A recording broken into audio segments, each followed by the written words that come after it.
আমি একজন প্রতিবন্ধী মানুষ, আমার খুবই কষ্ট হয়, তবুও কষ্টের মধ্যে দিয়েও আমি কষ্ট ইনকাম করে খাই, করে অনেক দিন ধরে বিক্রি করি। হ্যাঁ, 23 বছর হবে। স্পেশাল ওর ভিতরে যা দেয় ওই ঝাল পেঁয়াজ থেকে শুরু করে একদম ঝাল পেঁয়াজ, আদা, রসুন, জিরে, গরম মশলা, রকমের মশলা দিয়ে এর ভিতরে 9 রকমের মশলা। হ্যাঁ, তেল দেই, হাফ সয়াবিন তেল দেই, আচ্ছা, দিয়ে আচ্ছা। মশলা তৈরি করি। আচ্ছা আচ্ছা, তা আমাদেরকে এক্ষুনি কি বানাই খাওয়াতে পারবেন একটু? হ্যাঁ হ্যাঁ হ্যাঁ হ্যাঁ, তাহলে আমাদের এক্ষুনি একটু বানিয়ে খাওয়াই দেন নাকি? আচ্ছা 2টা বানান। আচ্ছা। কি কি দিচ্ছেন এটা? এটা খিরাই দিলাম, পেঁয়াজ দিলাম, ও আচ্ছা আচ্ছা, এবারে চানাচুর দিলাম। চানাচুর ভিতরে আছে 4 রকম।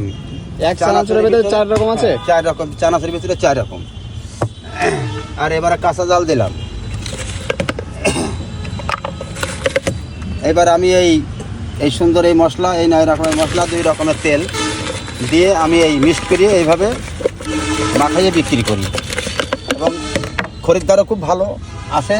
দূর দূরান্ত থেকে সিরিয়ালে দিতে হয়, সিরিয়ালে বিক্রি করতে হয়, এবং খরিদ্দার দাঁড়াই থাকে সিরিয়ালে। অনেক সময় খরিদ্দার আবার অসন্তুষ্ট হয়, দিতে পারি না, সিরিয়ালে দিতে গেলে একটু দেরি হয়, কষ্ট হয়। তারপরেও আমি অসুস্থ মানুষ, খুব সুস্থ না, আমি একজন প্রতিবন্ধী মানুষ, আমার খুবই কষ্ট হয়, তবুও কষ্টের মধ্যে দিয়েও আমি কষ্ট ইনকাম করে খাই, এইভাবেই আমি তৈরি করি। তো দর্শক, আসলে সেই 9 রকম মশলা যে ঝালমুড়ি, সেটা কিন্তু আসলে হাতে পেয়ে গেলাম। আর দেখি আসলে কেমন টেস্ট হয়েছে।